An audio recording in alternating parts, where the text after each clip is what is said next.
Bienvenue sur le site agence de cotation IHR comme information humainement responsable ou Socioécopofi comme sociologie, économie, politique, finance, suivant les cas.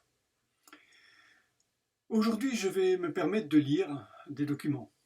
Un courtier m'a demandé de commenter des documents qu'il avait reçus d'une compagnie et concernant un fonds de placement, un fonds commun de placement. Je ne nommerai pas la compagnie, par contre je vais nommer le fonds commun de placement parce que c'est une très belle société et son président en 2015 avait fait un très beau papier qu'il avait intitulé « Ça va péter ». Donc tout ce que je vais dire n'est en rien une mise en cause de qui que ce soit. C'est simplement la constatation d'un système qui doit évoluer. Je suis l'ancien président de la société Delvaille Gestion. On avait mis quantité de choses en place avant de subir la délation du commissaire aux comptes Patrick Selam lors de la dernière crise.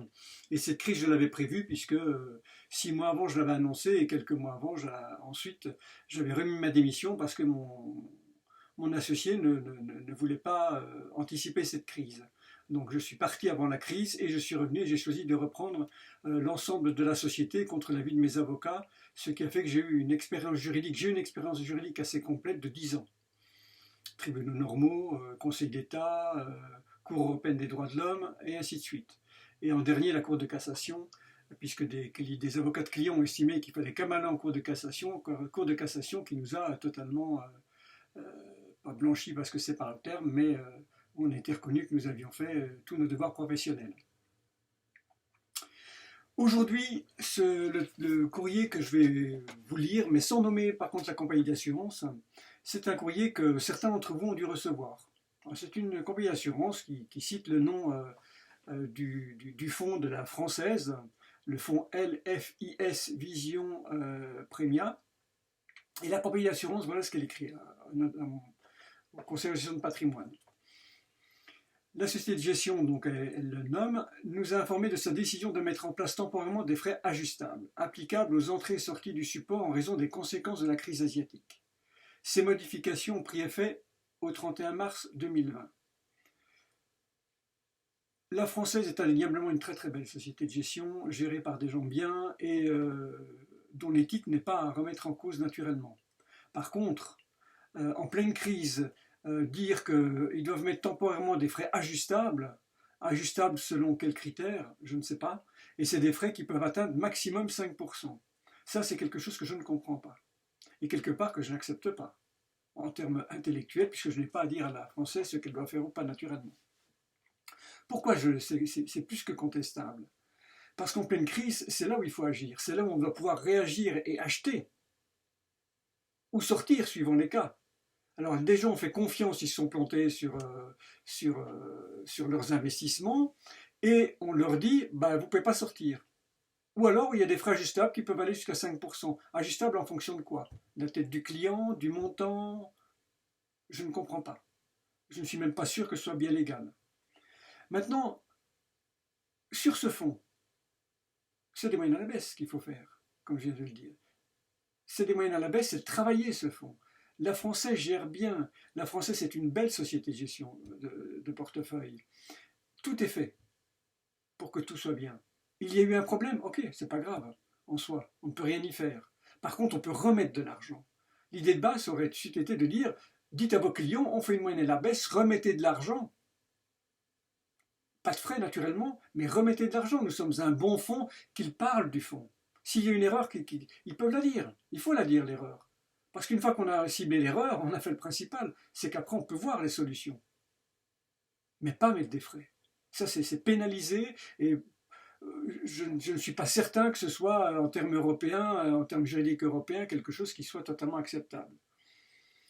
Ensuite, ils mettent, en l'absence de préavis, nous avons décidé de ne pas réorienter l'épargne investie par vos clients sur un autre support, notamment les cycles de trésorerie du contrat, de façon à éviter qu'il n'ait pas à s'acquitter des frais acquis de sortie. C'est quand même gonflé là par contre. On dit au-dessus, on dit il y a des frais ajustables, 5% maximum. Par contre, on dit on ne peut pas réorienter l'épargne investie et pourquoi on ne peut pas? Pour éviter que les clients n'aient à s'acquitter de ces frais acquis de sortie. Autant pas leur mettre. C'est aussi simple que ça. C'est des gens qui ont fait confiance au gérant et dit ben maintenant on ne peut pas sortir, je vous mets 5% au cas où, défragistable, alors on ne sait même pas en fonction de quels critères. C'est pas cohérent du tout. C'est pas cohérent du tout. Nous avons donc retiré ce support des listes de supports financiers en gestion libre. Ben là, autant dire que vous avez fermé toutes les voies de sortie et les voies de gestion en pleine crise. Alors que, que la française est une très belle société de gestion. Quel a été le problème? Quel est le problème réel? Encore faut-il le dire. Pour les clients qui auraient mis en place des versements programmés sur ce support, les prochains investissements seront affectés à 6 caps de trésorerie. Là aussi, pourquoi? Pourquoi? C'est pas cohérent en termes de gestion financière.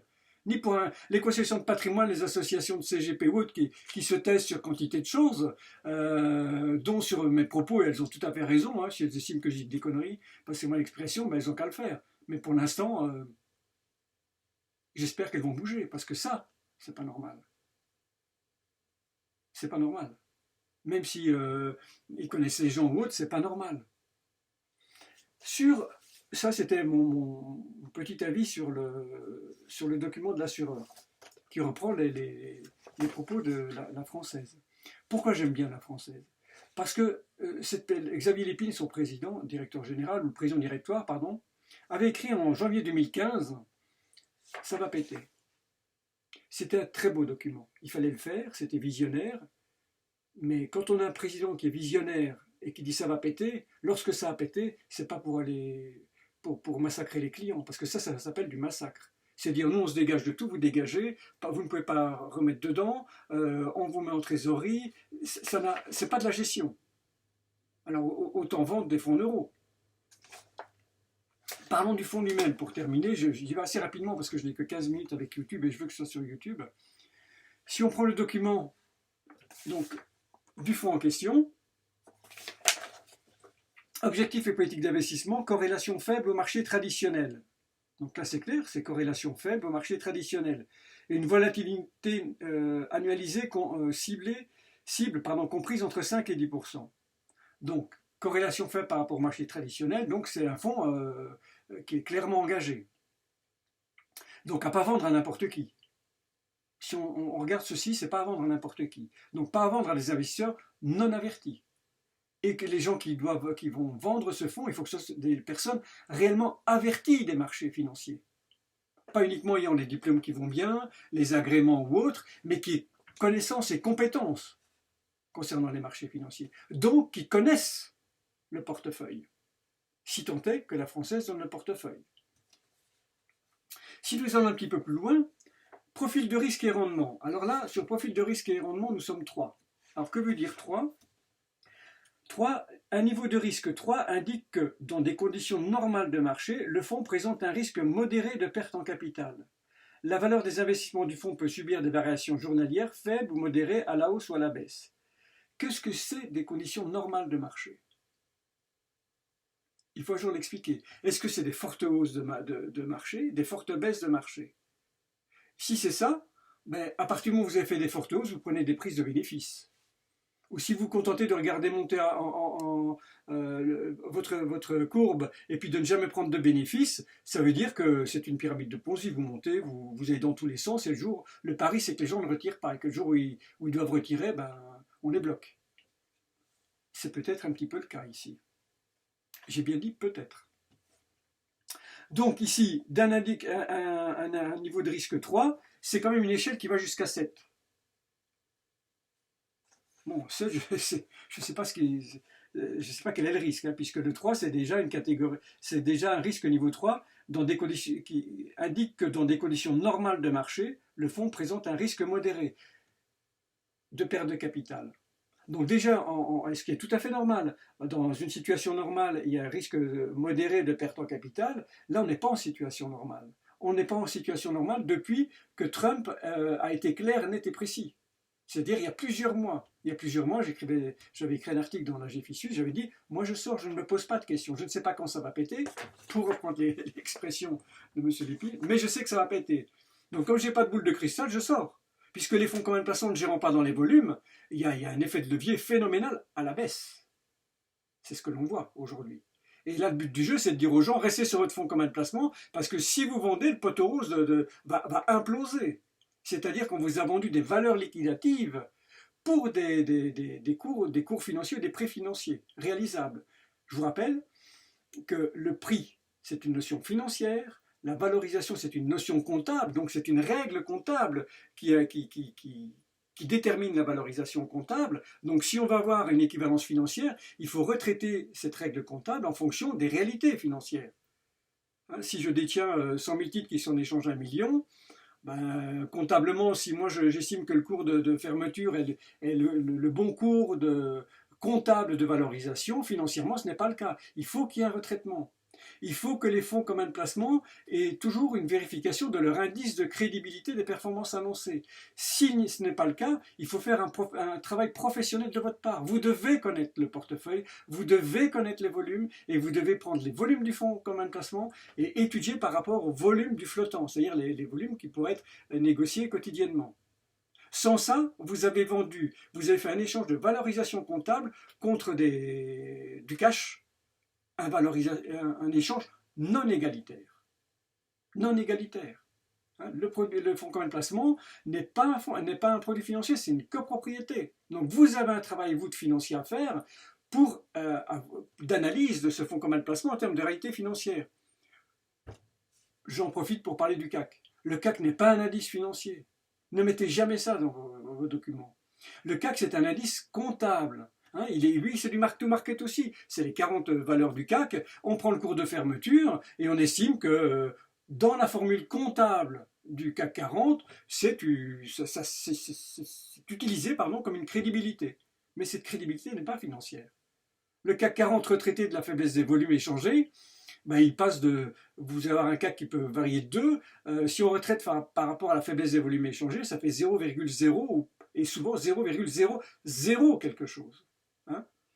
On ne vous dit pas quand vous jouez au top, vous avez gagné systématiquement le même montant que ceux qui ont gagné au dernier tirage. C'est pas possible. Et pourtant, c'est ce qui est fait avec les fonds communs de placement. Ce n'est pas une critique parce que c'est la méthode comptable de valorisation. C'est pour ça que cette méthode comptable de valorisation des fonds communs de placement, vous devez avoir un retraitement de réalité financière, l'indice de crédibilité des réalités des performances annoncées. Alors, pour terminer, un risque de liquidité sur ce fonds, donc dans le document officiel déposé à AMF naturellement, risque lié au faible volume d'échange sur certains marchés. Tout est dit. Donc, j'ai dit ce que j'avais à dire sur le fond. Le document est clair, net et précis. Mais en clair, c'est un fonds qui ne pouvait pas être vendu à une clientèle non avertie. C'est un très beau document, bravo à celui qui l'a établi, parce qu'il a tout dit de façon élégante et très commerciale. Donc il n'y a rien à dire en fait. C'est simplement attirer votre attention sur le fait que vous, professionnels, vous avez vraiment un travail à faire d'analyse des données qui vous sont données par les fournisseurs de produits. Dernier point, très important.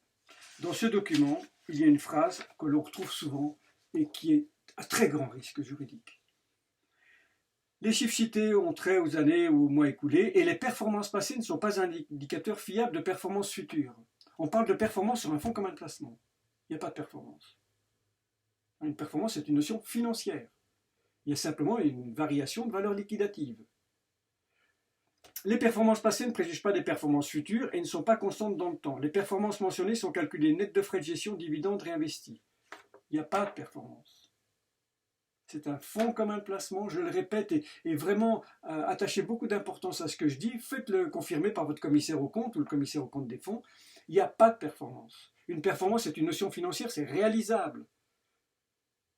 Ce n'est pas pour un fonds commun de placement. Un fonds commun de placement, il a simplement une variation de sa valeur liquidative qui est positive, négative, et qu'il faut retraiter en termes financiers. Voilà, j'espère que j'étais clair. De nouveau, j'attaque ni la française, parce que c'est une très belle société de gestion, et avec un président, je pense, hors norme, mais puisque un CGP m'avait demandé de commenter ceci, je le commente. Je vous remercie. Si vous désirez poser des questions, il n'y a aucun souci. Vous avez mes sites, agence de cotation IHR Socio-Ecopofi et mon téléphone, c'est 06 70 32 70 15. Je vous remercie, puis je vous souhaite tout de bon, comme on dit en Haute-Savoie.